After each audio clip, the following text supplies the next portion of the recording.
Hello my soul family, मैं एकता आप सभी का स्वागत करती हूँ अपने इस चैनल टैरो एकता 1111 पे। गाइस, जो पहली बार मेरे इस चैनल पे आए हैं सोल फैमिली का हिस्सा बनने के लिए आप सभी का दिल से स्वागत है। गाइस, आपको बस इतना करना है कि मेरे चैनल को सब्सक्राइब करना है और बेल नोटिफिकेशन ऑन कर देनी है ताकि मेरे वीडियोज़ डायरेक्टली आप तक पहुँच पाएँ और कोई ना कोई गाइडेंस आपको ज़रूर मिल पाए। और जो ऑलरेडी अपना प्यार दे रहे हैं उनको बहुत बड़ा वाला थैंक यू है। गाइस, चलिए हम कलेक्टिव लेवल पर चेक करते हैं कि हमारे जो भी व्यूअर्स इस समय नो कॉन्टैक्ट सिचुएशन में हैं उनके पर्सन की करंट एनर्जीज क्या है, क्या कारण था आप दोनों में दूरियां आने का और क्या कुछ चल रहा है उनकी लाइफ में अभी। ये सब चीज़ें हम जानने की कोशिश करेंगे।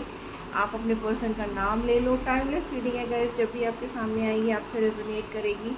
कलेक्टिव और जनरल है तो प्लीज़ वैसे ही लीजिएगा। लेके प्रभु का नाम, angels archangels please help me.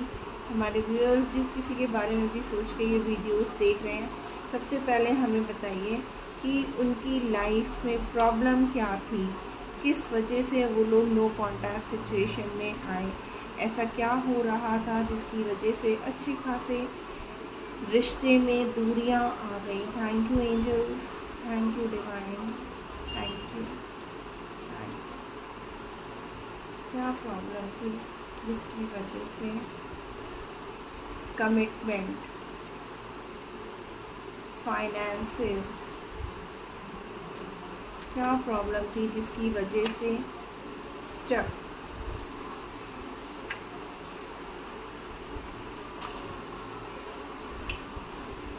Fear, क्या प्रॉब्लम जिसकी वजह से हमारे व्यूअर्स के रिश्ते में दूरियां आई। कर्मा,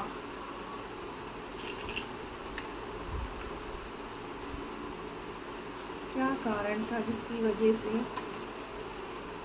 थर्ड पार्टी हमारे व्यूअर्स और उनके पर्सन के बीच में दूरियों का कारण। I am missing you in every moment, क्या कारण था जिसकी वजह से हमारे व्यूअर और उनके पर्सन के बीच में दूरियां आई। पेरेंट्स इशू, क्या कारण था जिसकी वजह से हमारे व्यूअर्स वेटिंग, क्या कारण था, क्या कारण था जिसकी वजह से हमारे व्यूअर्स और उनके पर्सन के बीच में दूरियां क्रिएट हुई। क्लियर कम्युनिकेशन, क्या कारण था। Meeting, waiting, trust issues, call text, take care of yourself, out of control.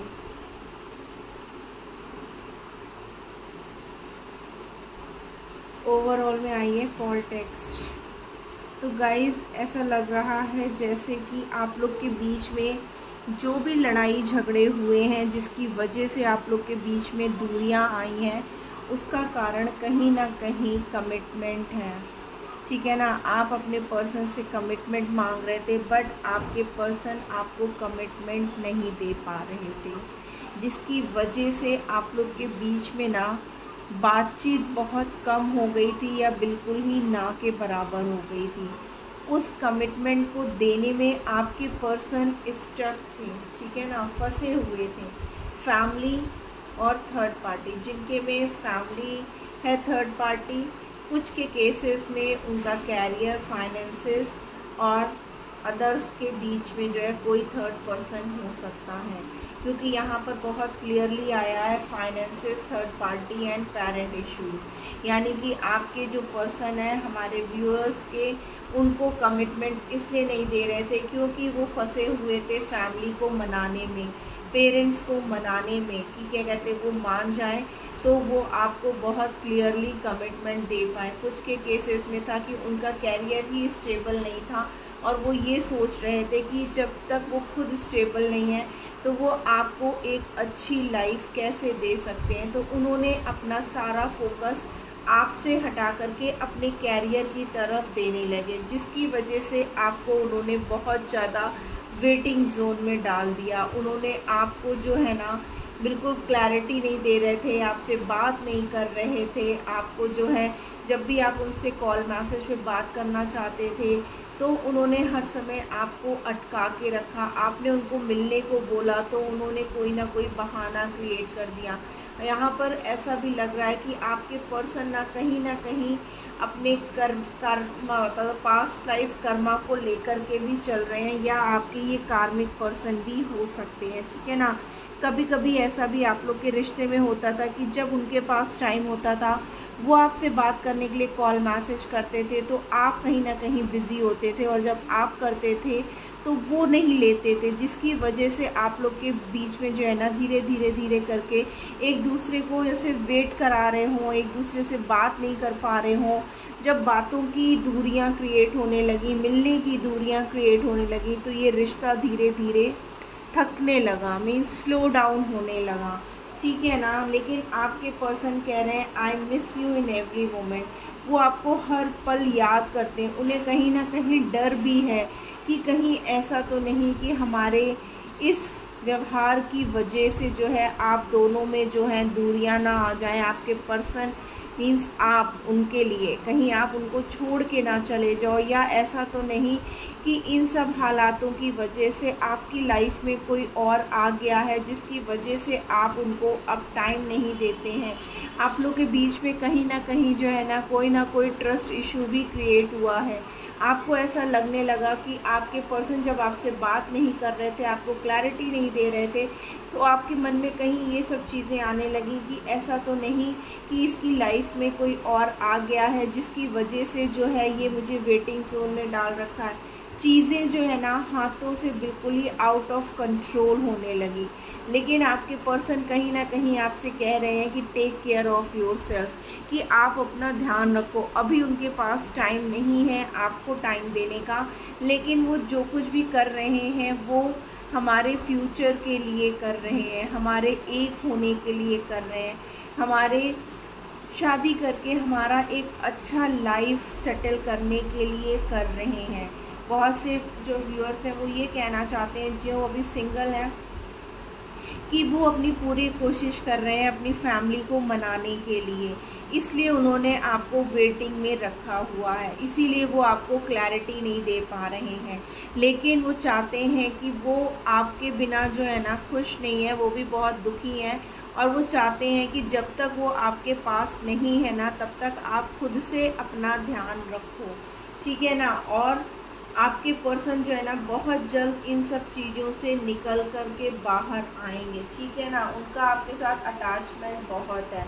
अगर आपको ऐसा लग रहा है कि आपके पर्सन आपको धोखा दे रहे हैं तो ऐसा नहीं है, बस कहीं ना कहीं उनकी फैमिली है, फाइनेंसेस, उनका कैरियर है, जिसकी वजह से जो है ना वो आपके साथ जो है कमिटेड रिश्ते में नहीं आ पा रहे हैं या आपको कमिटमेंट नहीं दे पा रहे हैं। कुछ जो एक्स्ट्रा मैरिटल अफेयर में हैं गाइस, या सिंगल फादर सिंगल मदर हैं, तो यहाँ पे ऐसा लग रहा है कि वो सिंगल फादर तो नहीं, लेकिन जो अपनी फैमिली में है एक्स्ट्रा मैरिटल, वो अपने कार्मिक पार्टनर्स के साथ हैं, और बहुत जल्द जो है ना वो वहाँ से निकल करके आपसे कांटेक्ट करेंगे, आपके साथ सब चीज़ें वो क्लियर आउट करेंगे।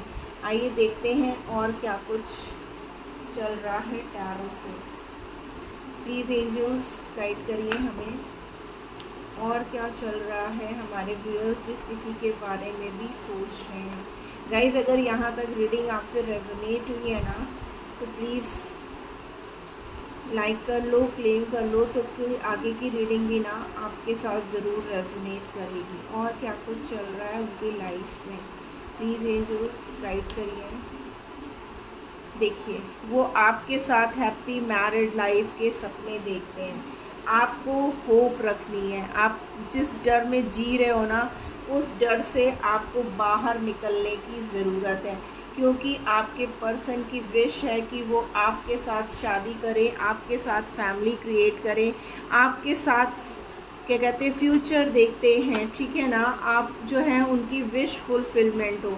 जहाँ कहीं भी है वहाँ पर उनकी लाइफ में इस वक्त बहुत प्रॉब्लम्स चल रहे हैं, लड़ाई झगड़े हो रहे हैं, ठीक है ना। जैसे कि मैं बोल रही थी ना आपको कि थर्ड पार्टी है, पेरेंट्स नहीं मान रहे हैं, वो उनको मनाने में लगे, कर्मा आया था ना यहाँ पे कार्ड, तो वो कहीं ना कहीं अपना कर्मा फेस कर रहे हैं गाइस, प्रॉब्लम में हैं, बट इसी वजह से और उन्होंने आपको अटका के रखा है, आपको क्लैरिटी नहीं दे पा रहे हैं, बट हर पल वो आपको बहुत ज़्यादा मिस करते हैं। 24/7 आप उनके दिमाग में रहते हो गाइस, ठीक है ना। आपको डरना नहीं है, आपको होप नहीं खोनी है, आपको पॉजिटिव रहना है। पास्ट में कुछ ऐसा था कि आप या आपके पर्सन दोनों में से कोई एक दूसरे को बहुत ज़्यादा कंट्रोल करके रखते थे, चीज़ें बैलेंस नहीं थी आप लोगों के बीच में। ये लगता था कि जैसा मैं कहूँ वैसा तुम करो, या जैसा तुम कहो वैसा मैं करूँ। ये कहीं ना कहीं कंडीशन आप लोग के बीच में बनी हुई थी, बट अब आपके पर्सन इस रिश्ते में एक्शन लेने के मूड में है, पूरी तरीके से वो तैयार हैं। आपके ऊपर डिवाइन की ब्लेसिंग्स हैं। आप या आपके पर्सन जो है ना, किसी मतलब जैसे लग रहा है बाबा भोलेनाथ के बहुत बड़े भक्त हैं। देखिए यहाँ पे भी कर्मा रिलीज की एनर्जी आई है गाइस, कि जो भी थर्ड पार्टी सिचुएशन है वो रिलीज़ होगी। डेस्टाइन हो आप लोग, ठीक है ना, डेस्टिनी है आप लोगों की, तो आप लोग को मिलने से कोई नहीं रोक सकता है। भले ही अभी एट प्रेजेंट आपको काफ़ी लंबा वेट करना पड़ रहा है, बट चीज़ें सॉर्ट आउट होंगी और आपके रिश्ते में एक नई शुरुआत होगी। ये नई शुरुआत आपको विद इन अ मंथ देखने को मिलेगा गाइस। डेफिनेटली आपके रिश्ते में एक नई शुरुआत आएगी। आपके पर्सन खुश नहीं है गाइस, आपके बिना आपके पर्सन खुश नहीं है। एक बहुत बड़ा पॉजिटिव चेंज आ रहा है, क्योंकि आपके पर्सन आपके लिए बहुत ज़्यादा इमोशनल है गाइस। डेफिनेटली अब वो इमोशंस के साथ जो है ना इस रिश्ते में एक्शन लेने वाले हैं। और क्या कुछ चल रहा है उनकी लाइफ में, प्लीज़ एंजल्स गाइड करिए। और क्या कुछ चल रहा है, ग्रोथ। देखिए अब वो इस रिश्ते में एक ग्रोथ चाहते हैं। जो भी था थर्ड पार्टी सिचुएशन, आपके पर्सन वहाँ से निकल जाएंगे, ठीक है ना। आपके पर्सन अब इस रिश्ते में वर्क करना चाहते हैं। देखिए वर्कोहॉलिक, वो इस समय ना अपने कैरियर की ग्रोथ के लिए, इसीलिए यहाँ पे ग्रोथ का कार्ड आया है कि आपके पर्सन जो है ना अब इस रिश्ते की ग्रोथ के लिए काम कर रहे हैं, इस अपने कैरियर के लिए ग्रोथ के लिए काम कर रहे हैं, ताकि जो है वो इस रिश्ते को एक मुकाम तक ले जा पाएँ, ठीक है ना। इस रिश्ते को अब सक्सेस की तरफ ले पाएँ। वो सारे ट्रिक्स लगा रहे हैं कि कैसे भी करके उन्हें अब इस रिश्ते को बचाना है, चाहे कुछ भी करना पड़े, चाहे उन्हें कितनी भी मेहनत करनी पड़े इस रिश्ते के लिए, आपसे शादी करने के लिए, आपको खुशियां देने के लिए वो करेंगे, क्योंकि उनकी सारी खुशियां सिर्फ़ और सिर्फ आपके साथ है। जब वो आपके साथ होते हैं तभी उन्हें वो खुशियां महसूस होती हैं, अदरवाइज़ उनकी लाइफ में भी जो है ना कुछ नहीं बचता है। इसीलिए उनको डर है कि कहीं ऐसा ना हो कि वो लेट हो जाएं आपको क्लैरिटी देने में, आपको कमिटमेंट देने में, और आप कहीं किसी और के साथ शादी ना कर लो, या आपकी लाइफ में कोई और की एंट्री ना हो जाए गाइस, ठीक है ना। तो ये थी आज की रीडिंग। होप आपको कोई ना कोई गाइडेंस ज़रूर मिली होगी। अगर मिली है तो प्लीज़ मेरे चैनल को लाइक और सब्सक्राइब करके मैसेज को क्लेम करना मत भूलिएगा। मिलती हूँ मैं अपनी नेक्स्ट रीडिंग में, तब तक अपना ख्याल रखिएगा। Tata bye bye, love you all.